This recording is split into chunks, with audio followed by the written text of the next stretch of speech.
ალბათ აქცევთ ყურადღებას, რომ ომი ნელ-ნელა ინაცვლებს რუსეთში. უფრო ზუსტი რო ვიყო, ომი რუსეთშიც ინაცვლებს. ეს არ ნიშნავს იმას, რომ სახმელეთო ოპერაციები ხორციელდება რუსეთის ტერიტორიაზე. არა, თუ კურსკის ოლქს არ მივიღებთ ხედველობაში, რუსეთის სიღრმეში სახმელეთო ოპერაციები არ ხორციელდება. უკრაინელები თავად ოკუპირებული ქვეყნის ჯარისკაცები ასე სახმელეთო ოპერაციებით არ შედიან რუსეთის ტერიტორიაზე არც და ვერც. კურსკს არ გულისხმობ, კვლავ ვიმეორებ. ეს არ ნიშნავს იმას, რომ ტანკები გადაადგილდებიან რუსეთის სიღრმეებში. არა, მაგრამ უნდა ვთქვათ, რომ რუსეთშიც ინაცვლებს ომი იმის გამო, რასაც უკრაინელები უშვებიან, პირდაპირ მნიშვნელობით უშვებიან. რუსეთს დღიდან დღემდე დღე არ გავა,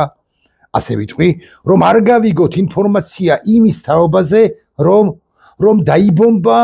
ესა თუ ის კრიტიკული ინფრასტრუქტურა რუსეთის ფედერაციაში. ამასთან ხაზგასმით უნდა ვთქვათ და უნდა ვიცოდეთ, ყოველ დღე უნდა ვუმეოროთ საკუთარ თავს და ვუმეოროთ ადამიანებს, რომლებიც ჩვენთან დებატებში შემოდიან, რომ უკრაინელები სწორედაც რომ სამხედრო ინფრასტრუქტურას, ან თუ გნებავთ ასე ვიტყვი, კრიტიკულ ინფრასტრუქტურას ბომბავენ და ანადგურებენ დივერსიული აქტებით და დივერსიული აქტებიც ომის თანანაწილია, ერთ-ერთი გამოვლინებაა, ხოლო რუსები პირიქით ურტყავენ და ანადგურებენ სამოქალაქო ობიექტებს და რუსები ხაზს უსვამდა რუსეთი კლავს შვიდობიან მოქალაქეებს, ხოლო უკრაინელები აკი გითხარით, მხოლოდ და მხოლოდ ურტყავენ ნავთობ ბაზებს, იარაღის საწყობებს, აეროდრომებს, აეროპორტებს და რუსეთისათვის მნიშვნელოვან კრიტიკულ სამხედრო ან სამოქალაქო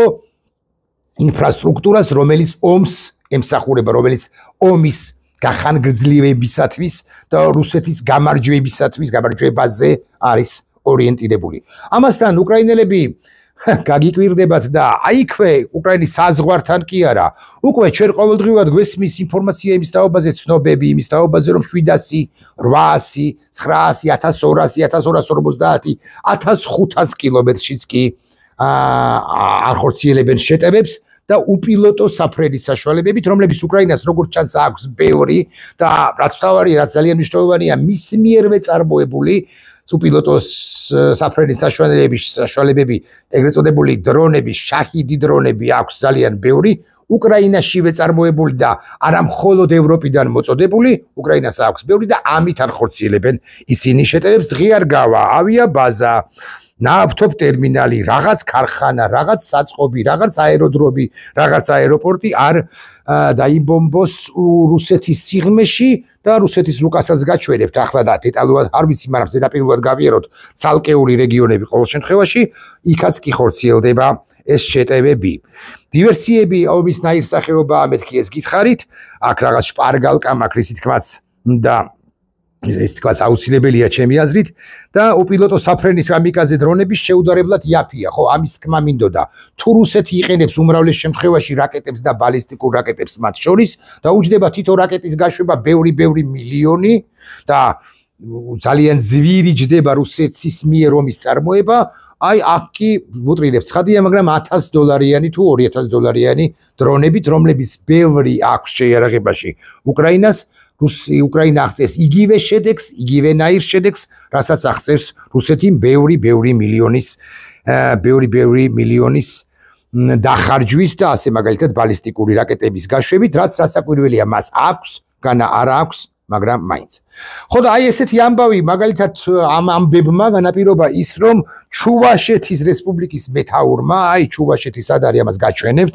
დღეს დილით განაცხადა შემდეგი. დღეს დილით ჩუვაშეთის რესპუბლიკის ტერიტორიაზე ორი უპილოტო საფრენი აპარატი დაეცა სააქციო საზოგადოება ვნირის ტერიტორიაზე, რის გამოც მიღებულია პასუხისმგებლიანი, ეს ნახეთ, მოსკოვი ავალებს და ეუბნება, რომ შენ უნდა იყო ამგვარი, მიუხედავად იმისა, რომ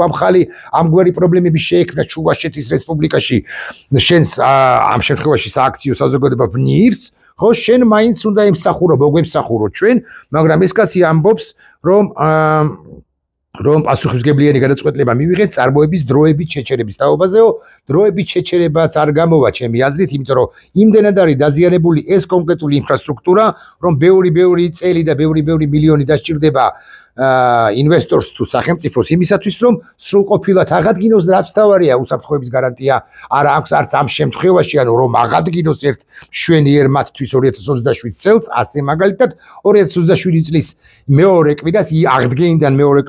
კვირას შეიძლება მიფრინდეს ეს უკრაინული დრონები და ბრახტა კიდევ ერთხელ გაანადგუროს რას აკეთებდა ეს კონკრეტული კომპანია და მე გეტყვით ელექტრომოწყობილობების ძალოვანი გამანაწილებელი, გარდამქმნელი, სარელეო დაცვის და ავტომატიზაციის მოწყობილობები დაპროექტება და წარმოება, ხო, თითქოს არაფერია, თითქოს ამ ვეება რუსეთში ამგვარი საწარმო იქნება ბევრი, მაგრამ ასე ცალკეულ საწარმოებს ურთყავს რა, ანადგურებს რა უკრაინა, შესაბამისად თუ იყო 1000, პირობითად ლაპარაკობს ხადია, დღეს უკვე 999-ია, მერე იქნება 999 და რო იქნება უხეშად ლაპარაკობს 700 ისევ პირობითად ლაპარაკობ რიცხვებზე, მერე რომელიღაც ეტაპზე რუსები, რომლებიც ამ საწარმოებში მუშაობენ, იმის გამო რომ უსაფრთხოება მათთვის ძალიან მნიშვნელოვანია პერსონალური უსაფრთხოება, იტყვიან რომ ხვალაც მოფრინდება ჩემს თავზე, მოფრინდება დრონი და დაედა მეცემამე, ამ შემთხვევაში რასაკვირველია ამის გათვალისწინებით რასაკვირველია მე აღარაფერი აღარ მინდა, მირჩევნია რომ წავიდე და აღარ ვიმუშაო აქ, ხო? უკრაინელებმა დაარტყეს კიდევ ერთი თვალსაჩინოება დენთის ქარხანას ყაზანში, აღნიშნული ობიექტი რუსეთის სამხედრო-სამრეწველო კომპლექსის ერთ-ერთი უმნიშვნელოვანესი ობიექტია, რომელიც აწარმოებს დენთს და საბრძოლო ნაწილებს артиლერიისათვის და რაკეტებისათვის კალიბრის და ისკანდერ M-ის ჩათვლით. ეს მეორე ამბავი და ეს ორი თვალსაჩინოება ამ ორი თვალსაჩინოების თაობაზე გითხარით ორი სიტყვა, თუმცა აკი გითხარით რომ ყოველდღიურად ჩვენ გვესმის ინფორმაციები და კიდევ ერთი ამბავი, აი მაშინ როდესაც ობობის ქსელი წარმატებით ეს ოპერაცია აბლაბუდად უგნებავთ ასე ვუწოდოთ, ჩატარდა წარმატებით უკრაინელების მიერ და ყველას ეგონა რომ უკრაინელებმა მოისუნთქეს და უკრაინელები ახლა კი აღარ გადავლენ შემდეგ შეტევაზე, ამ დროს სუსტად გაისმა შეაფეთქებები, სად იცით? ვლადივოსტოკში გაისმა წყნარი ოკეანის ფლოტსაც კი დაარტყეს არა მაინც და მაინც სერიოზულად და გაბანადგურებლად უკრაინელებმა, მაგრამ ის რომ ვლადივოსტოკს მისწვდნენ რამდენი კილომეტრია წარმოიდგინეთ უკრაინის საზღვრიდან, თუნდაც ეს თვალსაჩინოებაა იმის, რომ უკრაინელები არ ჩერდებიან და დღევანდელი ამბავი კიდევ ერთი ასევე მნიშვნელოვანი და საყურადღებო, ყირიმის ხიდს ხო იცავენ რუსები და როგორ არ იცავენ, მაგრამ დღესაც ყირიმის ხიდზე ბუდანოვის ჯგუფმა განახორციელა დივერსიული აქტები, დივერსია კომპონენტია, მეთქი ერთ-ერთი ნაირსახეობაა. ომისა ისიც თქვენ და დაესხა თავს და ყირიმის ხიდი ნელ-ნელა მიდის იქითკენ რომ ბრახტა ჩამოინგრევა. ეხლა მე მინდა რომ რუსეთის რუკა მეჩვენებინა მინდოდა, მაგრამ ამავდროულად ეხლა უცებ გამახსენდა რომ გარი კასპაროვი, მსოფლიოს მე-13 ჩემპიონი ჭადრაკში, რუსი ლიბერალი ოპოზიციონერი, romlis მიმართაც ბევრი კრიტიკა მოგისმენია და მეც მიმიცია საკუთარი თავისთვის უფლება, რომ გამეკრიტიკებინა ის ცალკეული მისი მოსაზრებების გამო, რომლებიც მან საქართველოსთან დაკავშირებით შემოგვთავაზა და რუსულად მქონდა მაშინ ჩანართი და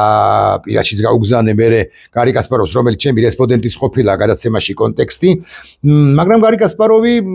რუსი ლიბერალი ოპოზიციონერი, საზღვარგარეთ მცხოვრები და ასე შემდეგ არ ჩერდება და ამბობს შემდეგ რამეს და მე ხმთელ სტატუსს მისას ვერ ჩაგიკითხავთ მით უფრო თარგმანით, მაგრამ აი აქვე ხახელდახელო თარგმნი. რუსეთი არისო აგრესორი სახელმწიფო, რომელიც ანხორციელებს გენოციდს, ამბობს კასპაროვი. არა პუტინი, არამედ რუსეთი. ღილაკებს ადამიანები აჭერენ თითს, რაკეტებს ადამიანები აკეთებს ქმნიან, საზარბაზნე პუშჩნაი мяса. ხო, საზარბაზნე ხორცი არიან და ისინი თავისინებით ერთვებიან, თითქოს უტევენ, კლავენ და უკდევენ და კლავენ უკრაინელებს. და მაგრამ ესენი არიან ადამიანები და პუტინის ადამიანიაო, ამას ამბობს, მაგრამ რუსეთი არ ტერორისტული სახელმწიფო. არანაირი დემოკრატიული რუსეთი დღეს არ არსებობს, ნუ ეხა ისედაც ხადია. ეს კი შეიძლება ოდესღაც ის არსებობდა, მაგრამ ამისათვის ნებისმიერ შემთხვევაში განწმენდის კათარზისის პერიოდის გავლა კვლავ მოგვიწევს ისეთის როგორიც გაიარეს გერმანელებმა 45 წელს ოფს. ეს ძალიან მნიშვნელოვანი რემარკა, რომელზეც არ ანაკლებად მსჯელობთ ხოლმე ამ დინამიკაში. დიახ, როგორც გერმანელებმა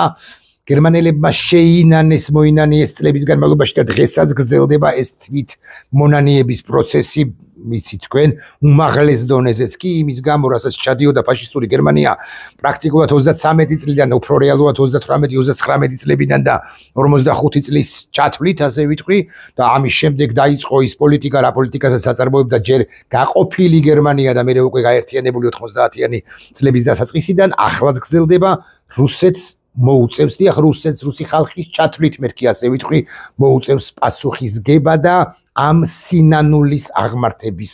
გავლა წლების და აწლეულების განმავლობაში აქამდე უნდა მივიდეს მსოფლიო მან რა საკვირველია შეიძლება მოუხსნას სანქციები გარკვეული პერიოდის შემდეგ შეუმსუბუქოს ეს სანქციები დაიწყოს აღებმიცემობა ევროპისა და რუსეთისა წლების შემდეგ მაგრამ ისევე როგორც გერმანიასთან დაიწყო რა საკვირველია გერმანიის აღდგენის პროცესის შემდგომ 40-იან წლებში დაიწყო გერმანიასთან აღებმიცემობა ვაჭრობა ეკონომიკური ურთიერთობები და ასე შემდეგ მაგრამ გერმანული საზოგადოება ერი როგორც გრძნობდა პასუხისმგებლობას ფაშიზმის გამო ზუსტად ისე უნდა იგრძნოს პასუხისმგებლობა რუსულმა საზოგადოებამ პუტინიზმის გამო ეს კარგად უნდა ვიცოდეთ და საქართველოს რაშუაშიო ამ კონტექსტში ვინმე მეტყვის მაგრამ მე გეტყვით რომ ჩვენს უნდა მაქსიმალურად მოვინდომოთ და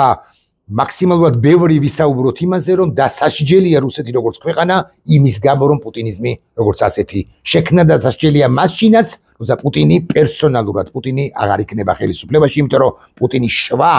პუტინი დაბადა ამ დიდი მწერლებისა და საშუალო დონის პოეტების მაგრამ ბოროტმა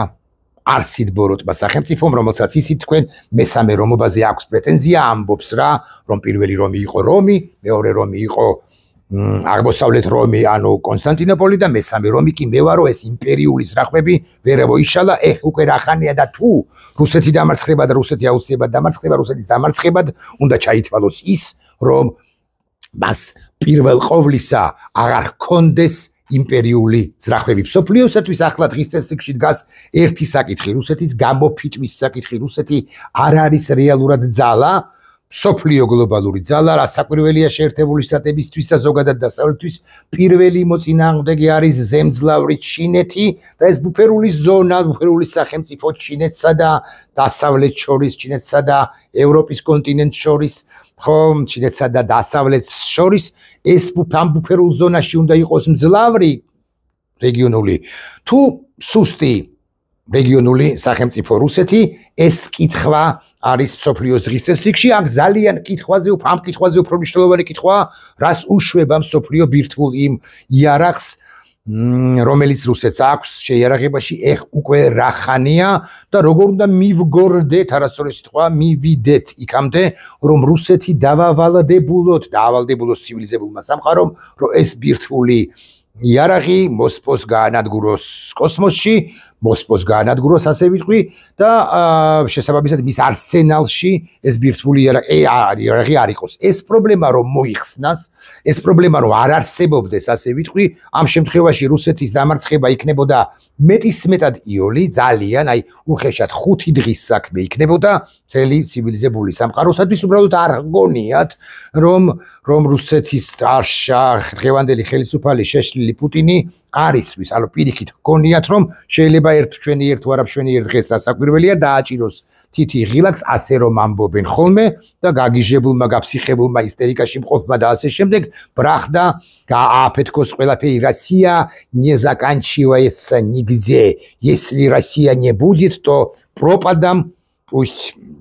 რუსულად როგორ და წარმოვთქვა ხო აღარ მახსოვს როგორ ამბობს უბრალოდ დედაღუპულა მთელი სამყარო თუ არ იქნება რუსეთიო ამისი ერთგვარად ეშინია თუმცა უმრავლეს შემთხვევაში ეს შიში რასაკვირველია უსაფუძვლოა პუტინი ჩემი მოსაზრებით და ბევრის მოსაზრებით მსოფლიოში მხოლოდ შანტაჟისთვის იყენებს იმას იმ ინფორმაციას იმ ამბავს რომ რუსეთს აქვს ბევრი და ბევრი ბირთვული კობინი ბევრი და ბევრი ბირთვული იარაღი ამასობაში და ეს ძალიან მნიშვნელოვანი ამბავი კი არა საინტერესო ანალიზია მეთქი არის ესეთი რუსი ექსპერტი კასპაროვზე აღარ ვილაპარაკოთ, იმიტომ რომ კასპაროვი რუსეთს აკრიტიკებს და არა მხოლოდ რუსეთის დღევანდელ ხელისუფლებას და ამავდროულად იმასაც ვიტყვი, რომ უნაროა რუსეთის ლიბერალური ოპოზიცია განფენილი თუ შეერთებულ შტატებში და თუ ევროპაში, იმიტომ რომ მან ვერც შიგნით ყოფნა შეცვალა რუსეთი და ძნელიც იყო გულახდილებით თუ ვიქნებით და ერთადერთი გამოსავალი მისთვის იყო გასვლა და იქიდანაც მისი ხმა ძალიან დაბალია ან ხადარკოვსკისაც, იულია ნავალნაიასაც, კასპაროვისაც, სხვების ძალიან ხმადაბალნი არიან. ისინი უბრალოდ არაქმედითნი არიან, ამიტომ არის გამატებით რუსეთის საზოგადოება რუსიერი პასუხისმგებელი. იმაზე რაც ხდება რუსეთში დღეს. სხვადასხვა ეხა ერთ ამბავს გავიხსენებ გვარის დაუსახელებლად, მე დავუკავშირდი ერთ ძალიან ცნობილ პირს ყოველმა ჩემი თავობის ყოველ შემთხვევაში 10-დან 7-მა 8-მა რომ მისი გვარსახელი რუსს დაუკავშირით ცხოვრობს მოსკოვში მისი სახელი და გვარი არის ძალიან ცნობილი მე არ გავამხელე მათ შორის იმიტომ რომ თუ თეორიულად რუსები ახლა უყურებენ თარგმნიან ჩემს ვიდეო ბლოგს არ მიადგნენ ამ კაცს და არ ჩამოკიდონ ყურებით მეთქი აფეხებით თუ ყურებით მაგრამ ეს ძალიან ცნობილი კაცი გამოვიდა ჩემთან კონტაქტზე ეს არის დაახლოებით 2023 წელი შემიძლია გადავამოწმო უბრალოდ წაშლილი ვყავარ ბლოგში კი არ ვყავარ, უბრალოდ წაშლილი ვყავარ ფრენდებიდან, მაგრამ რა უნდა ახლა გადამოწმებას ამის გათვალისწინებით, ამოვაგდო მასთან მიმოწერა. 2023 წელია მენდეც სიტყვაზე და ამ კაცს მივესალმე და უდასტურე პატივისცემა, რომ ის ძალიან ცნობილი, საკმაოდ ცნობილი კაცია, საკმაოდ პოპულარული კაცი იყო საბჭოთა კავშირის დროს და ძალიან ნორმალური შთაბეჭდილებას ტოვებდა და ახლაც ნორმალურია მეთქი ვიტყვი ასე. დავუკავშირდი და უთხარი რომ მე ვიცი რომ შენ ხარ მოსკოვში, თუ პეტერბურგში ცხოვრობ იქ, გასაგებია ყველაფერი, თუ შეიძლება რომ ინტერვიუ მომცე იმასთან დაკავშირებით, რომ ეხლა მეც გაფრენილი მაქვს ცოტა, ხო, როგორ შეიძლება იქ მოსკოვში მცხოვრება ვიღას ტიპმა მოგცეს ინტერვიუ, ხო, მეორე დღეს პუტინი პირდაპირ მნიშვნელობით დაიჭერს. პირდაპირ მნიშვნელობით დაიჭერს და გამოკეტავს ციხეში თან ეხლა პიროვნული თვალსაზრისით არ ჩანს რაღაცა გედაძლიერი კაცი. ერთი წესიერი ინტელიგენტი კაცია. მან მითხრა რომ მან მიპასუხა ასე და მე წამშალა. Трудно говорит, настали времена. მძიმე დღეები დადგა და დამთავრა და წამშალა და აღარც დამკონტაქტებია მე მივწერე და აღარც დამკონტაქტებია შეშინებული და დამფრთხალია ის არ არის პასუხისმგებელი უშუალოდ პუტინზე და პუტინიზმზე მაგრამ რუსი ერი მთლიანად კოლექტიური პასუხისმგებლობა არ არსებობს თითქოს მაგრამ არსებობს მეორე მხრივ იმიტომ რომ იშვა დაიბადა პუტინიზმი ამ კი არა იმ საზოგადოებაში ისევე როგორც ბიზნესმი დაიბადა ამ საზოგადოებაში და ჩვენი წილი პასუხისმგებლობა უნდა ავიღოთ მეთქი. ეხლა რატომ გეუბნებით ამას და არის ესეთი კაცი იგორ ლიფსიცი რუსი ეკონომისტი რომელიც უცხოეთში ცხოვრობს და რომელიც ამბობს ერთ ძალიან საინტერესო პრინციპში არ ახალ, მაგრამ საინტერესო ვერსია თეორიას ანვითარებს. ის ამბობს შემდეგ რაღაცას რომ ნაციონალურ ნიადაგზე არ დაიშლება რუსეთი. და ეხლა თუ გნებავთ ჩავხედოთ რუკას ადოდ და მოგვიანებით ჩავხედოთ რუკას როგორ ჯობია არ ვიცი სიმართლე გითხრათ. ხო აი მაგალითად უყურეთ ჩავხედოთ რუკას. აი ნახეთ რამხელავება ეს მწვანე რაც არის კრასნოიარსკი მხარე, კრასნოიარის მხარე, ხო კრასნოიარსკი მხარე. იაკუტია ნახეთ რამხელაა ეს ვარდისფერი თუ წითელი მოწითალო ხო ბურიატია ოდნავ ქვემოთ რომელიც ასევე მოწითალოა და მისგან მარ საით გამოდის ჩემგან მარჯვნივ და შესაბამისად თქვენგანაც ხო როგორც მე ვხვდები ეს აი ზაბაიკალსკი კრაი ხო ამურსკაია ობლასტი ეს არის მაგადანი ეს არის ხაბაროვსკი ეს არის ჩუკ-ვეება სახელმწიფო სხვა შორის ურალს იქით რუსეთში ურალს იქით ცხოვრობს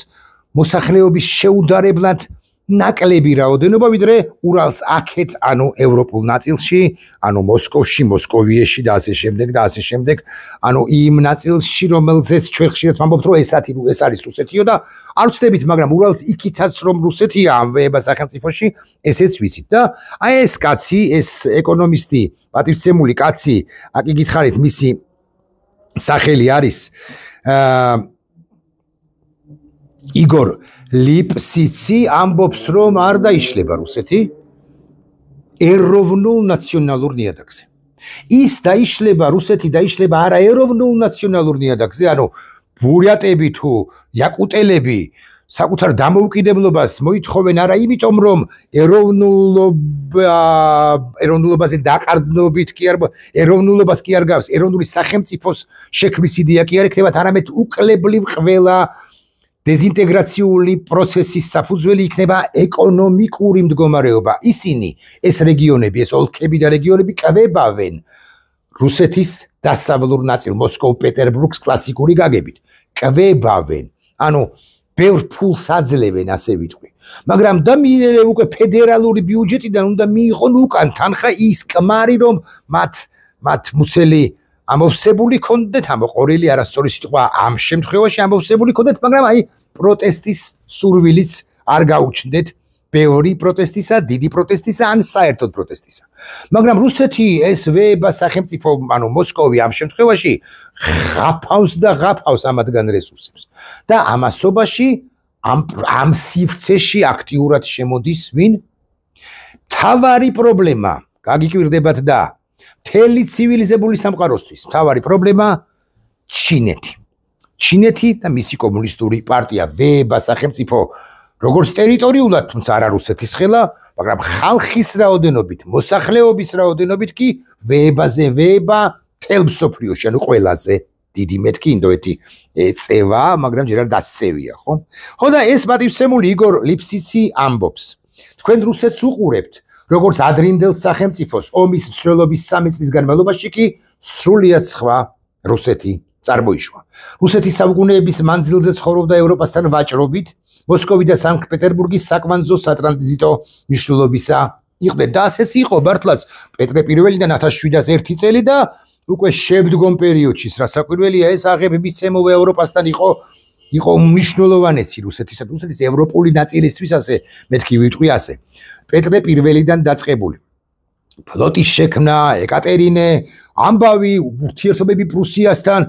ავსტრიასთან ავსტრო-უნგრეთთან და ასე შემდეგ ეს ურთიერთობები იყო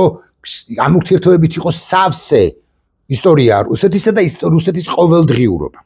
მაგრამ ამ ომმა და მართალ ბრძანებს ეს პატივცემული კაცი ერთგვარად შეცვალა ან მნიშვნელოვანწილად შეცვალა დამთავრდა ეს ეკონომიკური ურთიერთობები დამთავრდა ეკონომიკური ურთიერთობები იმიტომ რომ დასავლეთი მიხვდა ამ ვეება სახელმწიფოსთან აღებმიცემობას აზრი აღარ აქვს და დასავლეთი მიხვდა რომ ვეება სახელმწიფოსთან როგორც კი ვაჭრობ უკანობ ეს ვეება სახელმწიფო იყენებს შენს რესურსებს შენს ფულს ესე ვიტყვი დაქმნის დიდ და ვეება არმიას რომელიც ესხმის თავს მეზობლებს ამ შემთხვევაში უკრაინას სხვა შემთხვევაში საქართველოს ამიტომ დასავლეთმა ისიც კი თქვა რომ მე ჩრდილოეთ ნაკადორს არა თუ ახლა არამედ საერთოდ აღარ აღვადგენ დამთავრდა მე გავიგე რომ ბუნებრივი აირი აქვს ბევრი გავიგე რომ უამრავ რესურსი აქვს წვდომა გავიგე ეს ყველაფერი მაგრამ არ შეიძლება გამოყვებო როგორ ამბობენ ხოლმე გველეშაპი სხვა სიტყვას ამბობენ მაგრამ მაინც მონსტრი ხო თუ არ ვწდები შესაძლოა ვწდები არ შეიძლება გამოყვებო მონსტრი იმიტომ რომ ქსუდება და მე შენზეც კი აქვს შენს ტერიტორიებზეც კი აქვს პრეტენზია და უკრაინა მისი ანუ დასავლეთის ტერიტორიაა ესეც აღნიშნოთ ხო და აგრძელებს ეს პატივცემული კაცი რუსეთის საუკუნეების მანძილზე ცხოვრობდა ევროპასთან ვაჭრობით მოსკოვი და სანქტ-პეტერბურგის საკვანძო სატრანზიტო მნიშვნელობისა იყვნენ 3 წელიწადში ეს სატრანზიტო ზონა ჩიხად იქცა დიახ ტუპიკია პირდაპირ მნიშვნელობით აღარ არის მე მესმის რომ ზარა არ ვიცი ამდენ რაღაც ბრენდები არის არ ვიცი ზარა რამდენად არის მოსკოვ პეტერბურგში მაგრამ მე მგონი აღარც მაგრამ მესმის რომ რაღაცა დავარცხნილი ქვეყანაა ხო დავარცხნილი ქალაქებია პეტერბურგი ახვალ ერმიტაჟთან და ალბათ გესიამოვნება გულახდილებით თუ ვიქნებით აღარ ლაპარაკობ რომ როშეხოლ იქაც გესიამოვნება მაგრამ ჩიხია ეს ყველაფერი იმიტომ რომ სულისაგან დაცლილი სახელმწიფოა ბოროტი სახელმწიფოა რუსეთი და ამიტომ საკვანძო სატრანზიტო მნიშვნელობისა იყვნენ 3 წელიწადში ეს სატრანზიტო ზონა ჩიხად იქცა ახლა აღმოსავლეთ რეგიონებს რუსეთის დასავლეთ ნაწილი არ სჭირდებათ დიახ აი ამ რეგიონებს რომლებზეც მე გავამახვილე ყურადღება სულაც არ სჭირდებათ დასავლეთ ნაწილი ან აღარ დასჭირდებათ მით უფრო რომ მოდის ჩინეთი მესმის რომ ბევრს არ იხდის ხოთა შორის მაგრამ კმარს იხდის რუსებისათვის აღმოსავლეთ ურალს იქით მაცხოვრებელი რუსებისათვის და შემოდის ეკონომიკური ექსპანსიით შემოდის და რუსეთისთვის ეს არის პრობლემა და არა უკრაინა ტვინი კი არა აი ამ ველიკო რუსიაზე რომ არ იყოს ჩაციკლული იმპერიალისტი და ბოროტი პუტინი მას სხვა ორიენტაცია სხვა პრიორიტეტები უნდა დაეყენებინა დღის წესრიგში და არა უკრაინის წინააღმდეგ ბრძოლა რაღაცა საბჭოთა კავშირის აღდგენის мотивაციით, რასაც ისედაც ვერ აღადგენდა და ვერ აღადგენს ეს რომ ვიცოდეთ. ეხლა უყურეთ რას ამბობს იგორ ლიფსიცი, თუ თქვენ რუსეთის რუკას აიღებთ და ყურადღებით დახედავთ, მაშინ დაინახავთ რომ ქვეყნის ყველა რეგიონს ასტრახანის აღმოსავლეთით აქვს გასასვლელი გარე სამყაროში რუსეთის დასავლეთის გარეშე. ანუ ჩინეთზე გასასვლელიო ამბობს ეკონომისტი, ის მათ მეტი აღარ სჭირდებათ, თუ აღმოსავლეთ რეგიონებს გამოყოფა მოუნდებათ, ეკონომიკურად ამისგან ისინი არ იზარალებენ პირიქით, არანაირად და პირიქით. ოპს. ანუ ეროვნულ ნიადაგზე კი არ დაიშლება, რუსეთი არამედ დაიშლება სწორედ ეკონომიკურ ნიადაგზე. ეს სუბიექტები იტყვიან, რომ აღარ გიხდი შენ ფულს მოსკოვო, რომელიც უკან არც მიბრუნებ ფულს. და რომელიც და გარდა იმისა აღარ გიხდისით რატომ? იმიტომ რომ ეს უკრაინული დრონები მე მწვდება იმის გამო რომ შენ აწარმოებ ომს უკრაინასთან და მე აქ ადგილობრივ მოსახლეობას სულ არ გამოგიხედავთ არც ერთ თქვენგანს რუსებო, что вы не обращали на нас внимания იტყვის ნებისმიერი ჩუვაში აღარ ვლაპარაკობ რაღაც ოფიციალურ სტრუქტურებში განფენ შეზრდილი ხო შესული კონუპირებული ცხადია, მაგრამ მაინც ჩემს შვილს და ოჯახს ემუქრება საფრთხე და რაღაცა უნდა გამოყვება, აგეჩინელები არიან თან. ახლა ამოვწურავდი ამ ჩემ ვიდეო ბლოგს რომ არა ერთი ამბავი. არის ესეთი პირი, მოდის ვიხდი თუ ვნახე უკაცრავად, ესე იგი, ისტორიაში უნდა შევძვრე ალბათ, ხო, history. მოკლედ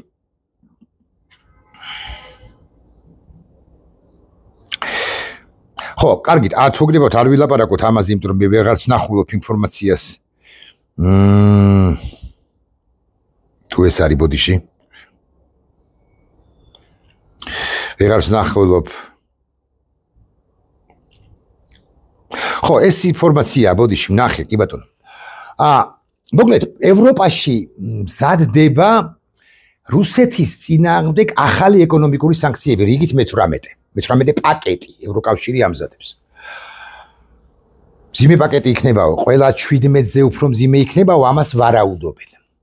ამერიკელების პაკეტიც რო იქნებაო, ლინცი გრემის პაკეტი დავარქვათ, ამას სენატის პაკეტი, რომელსაც ხოშოვის ტრამპი არ ეწინააღმდეგება, აქვე ვიტყვი ხოშხოში მისი ბოლო კომენტარი, ბევრ კომენტარს შორის, ერთგვარად ლოიალურია ამ პაკეტის, ამ სანქციების მიმართ. ეს მე-18 პაკეტი სანქციებისა იქნება ყველაზე მძიმეო, ამას ამბობენ. გუდ, კაია, რასაკვირველი. მაგრამ ჯერაც მიდის მსჯელობა თემაზე, უნდა იყოს მძიმე კი არა, უნდა იყოს თუ არა მძიმე კი არა, უმძიმესი მუხლები ამ სანქციებში. ხო და ლიტვის პრეზიდენტი მე ვერ წარმოვთქვა, ლიეტუვის, მე მგონი სწორედ ამ, მოკლედ ჩემი საბჭოთა ტერმინოლოგიით რო ვილაპარაკოთ, ბოლო პერიოდამდე რაც იყო ლიტვის პრეზიდენტი, არის ესეთი კაცი, ნეუსედა, აი პაპუაშვილი რო აგიდებს სულ, ეს სარქუასტვინიანი პაპუაშვილი. აი ეს კაცი და მის ქვეყანასაც რო აგინებს, ესტონეთსაც აგინებს და ლატვიასაც აგინებს და საერთოდ ჩრდილოეთში რაც არის, ყველაფერს აგინებს, გერმანიასაც აგინებს, იქ იცავდა, მაგრამ მაინც პაპუაშვილი. ეს გიტანას ნეუსედამ თქვა ამგვარი რამე. და საინტერესო მოსაზრებაა და სწორი მოსაზრებაა. მე შინაარს განმოგცემთ. აქამდე ხალხო ჩვენ დავაწესეთ 17 პაკეტი სანქციებისა რუსეთის წინააღმდეგ. 1 2 3 4 17. კარგია. მაგრამ არც ერთ პაკეტში არ იყო გათვალისწინებული რუსეთის უკლებლივ ყველა ბანკისა და კომპანიის, ასე მაგალითად გაზპრომის SWIFT-დან ამოგლეჯვა, SWIFT-ის გათიშვა მათთვის. და ახლა მე კითხვა მაქვს, თუ გვინდა ჩვენ რომ მართლა მივანგრიოთ, სერიოზულად გვინდა ოღონდ რუსეთი როგორც სახელმწიფო და მას დაუწესოთ სანქციები არნახული, რომლებიც მასზე იმოქმედებს და მას პოლიტიკას ერთგვარად ან ვივარაუდოთ რომ შეაცვლევინებს, ჩვენ არავინ არ უნდა დავინდოთ. და ამ მე-18 პაკეტში ამბობს ეს კაცი, უნდა იყოს გათვალისწინებული SWIFT-დან ყველა კომპანიის გათიშვა. Отключение всех оставшихся банков России от SWIFT фактически лишит страну доступа к международным расчетам. Дიახ, SWIFT-დან ახლა ამბობენ რომ ჩინურ კომაზე ჩინურ გადარიცხვის სისტემას გადაერთვება რუსეთიო, მაგრამ ეს იოლიც არ არის ეს ეგრა მაგის პასუხია. SWIFT-დან მისი ამოგლეჯვა ნიშნავს იმას რომ ყველა აღებ მიცემობა, ყველა ელემენტარული ტრანზაქცია, მათ შორის კერძო პირების ტრანზაქციებიც, ვიღაცა მაცხოვრებელი ლონდონში ურიცხავს საკუთარ ნათესავს $1,700, იმასაც ვერ გადმოურიცხავს და ეს პეტერბურგში მაცხოვრებელი რუსი, რომელიც $1,700 ელის განმორიცხულს შვილის მიერ ლონდონიდან фунт церлиц, ასე მაგალითად, ხო, ამბობს რომ что же происходит. რატომ არ მოხდა ეს და იქნება და მიმართოს ბაბუშკამ თავისი აგრესია პუტინი პეტერბურგელი путиნის системის წინააღმდეგ. Компании не смогут платить за импорт. Банки проводить стратегические трансграничные переводы, а экспортеры получать валютную выручку. Экспортеры валюту могебас нахавен амиш шедегадо. Это означает финансовую изоляцию, перебой в торговле и рост дефицита, скачки курса и еще более глубокий кризис в экономике, которая и так держится на костылях. Ну, если Хейбария, миссия Амхрис экономика, амбобс Литвис президенты, да SWIFT-დან გამოვთიშოთ. მე არ ვიცი ევროპელები მივლენ თუ არა SWIFT-დან რუსეთის გამოთიშვის საბოლოო გამოთიშვის გადაწყვეტილებაზე, ის კი ვიცი, რომ რუსეთის დეზინტეგრაციული პროცესები ჩემი აზრით გარდაუვალია. მე აქ დავასახელე რამდენიმე რეგიონი და არ დამისახელებია ჩრდილო კავკასია, რომელიც უცილობლად და უცილებლად აფეთქდება სწორედ მათ შორის სწორედ ეკონომიკურ და აქ უკვე აღარ გამოვრიცხავ ეთნიკურ კი არა ეროვნულ ნიადაგზეც კი. ხოდა